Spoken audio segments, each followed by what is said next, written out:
shoot the Caps. Take a look at this. No. What's he got? Yeah, oh, deuces, Drummond. That clip captures the recent vibe in Brooklyn. The Nets are on a roll and they are looking ready to make some noise in the playoffs. I'm Bill, and let's talk about it.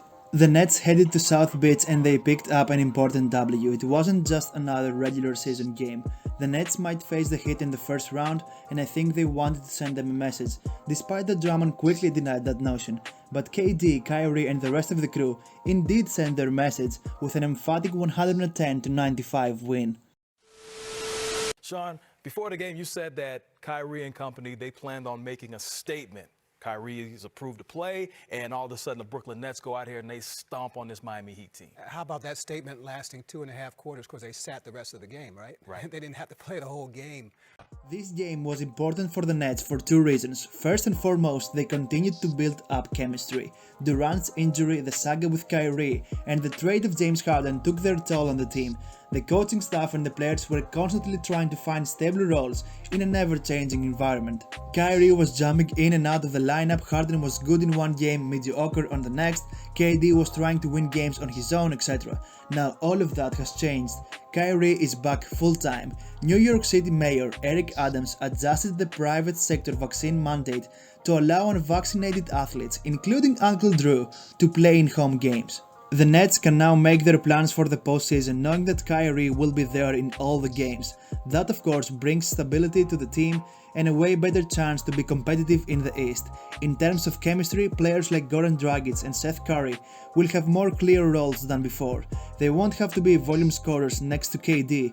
Kyrie has that covered. As I said, the roles are more defined for the Nets players, the two big stars and the complementary players around them.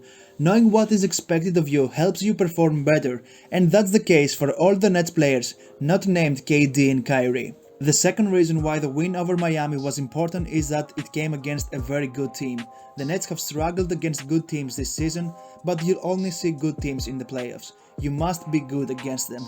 The Nets played one of their most complete games of the season, scoring 110 points against the league's top defense while holding an offense with a plethora of weapons under 100 points and forcing a season-high 13 steals. And they did all that with KD and Kyrie combining for just 34 points. It was a psychological boost for the Nets. They saw that they are still a big threat to the other contenders in the East. They lost to the Grizzlies that were playing without Ja before they went to Miami, so you can see why they needed that win. Despite being the 8th seed right now, none of the top teams want to see the Nets in the first round. And the other thing about the Nets is they really don't belong 7th, 8th place in the East. Everybody knows that. You know, you'd be a fool if you think they're a genuine play-in team. And I think they showed tonight what they're capable of doing against a team that a week ago had a 3.5 game lead in first place in the East. So what does that tell you about the Brooklyn Nets? What it tells you is that this team is talented, with Kyrie Irving in the fold, with Kevin Durant playing lights out since he came back from an injury. And all they're waiting on now is to see whether or not they can add Ben Simmons at some point and become even stronger. With LaMarcus Aldridge coming back and Ben Simmons possibly returning in the playoffs, the Nets enter the final stretch of the season with optimism. Brooklyn has now won 7 of its past 9 games and has the second easiest schedule with 8 games left. In 5 of those 8 games, they'll play the Hornets, the Pistons, the Rockets, the Knicks and the Pacers. They have a realistic chance to move up in the standings. The Nets are 2 games behind Cleveland for the 7th seed and 3 behind the Raptors for the 6th. If they manage to avoid the play-in tournament, that will be huge for them. But let's say they can't get away from the play-in tournament. In those 8 remaining games, they could build up some chemistry. They're gonna need that for the playoffs. For Brooklyn? Yes. Couldn't be better. Durant and Kyrie Irving didn't have to exert themselves. Sean said it. After 2.5 quarters, those guys could sit out. Defensively, they just shut Miami down. They got into those three-point shooters. They didn't give them any light. If you're Brooklyn, you're ecstatic. Because if you're playing like this with the team constructed the way it is now, what happens if and when you get Ben Simmons back? Overall, the Brooklyn Nets have a chance to save what was in other ways a lost season. Their second star is back now and it seems like he didn't miss a step, despite being a part-time player.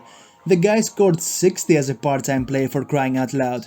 KD won't have to carry all the offensive load on his own, even though Stephen A. Smith is busting nuts every time he's doing that. Having Kyrie as a second facilitator on offense helps not only Durant, but the rest of the players as well, who'll get better looks with both KD and Kyrie creating, and if Ben Simmons returns, then it's scary hours for the rest of the East. Perk, what do you think? Should the Heat fear the Nets in a potential matchup of a 1 versus 8? Well, I think anybody should fear the Nets, or be, have some concerns. When you look at Brooklyn and what they bring to the table offensively, the reason why they put so much pressure on you is that on an off night, they're going to put up buckets. The point is, are you going to always put up buckets? When I look at the Miami Heat, I'm not saying that Miami can't beat Brooklyn. I'm not saying Miami can't beat anybody. I'm saying against Brooklyn, you got to have all your ducks in a row. You can't have off nights. You can't be ill-prepared. I think the Brooklyn Nets are starting to look ready for the playoffs. But how about you? Let's talk about it in the comments below, and don't forget to click that subscribe button for more NBA content now that the playoffs are here. I was Bill, and I'll talk to you soon. Take care and be good.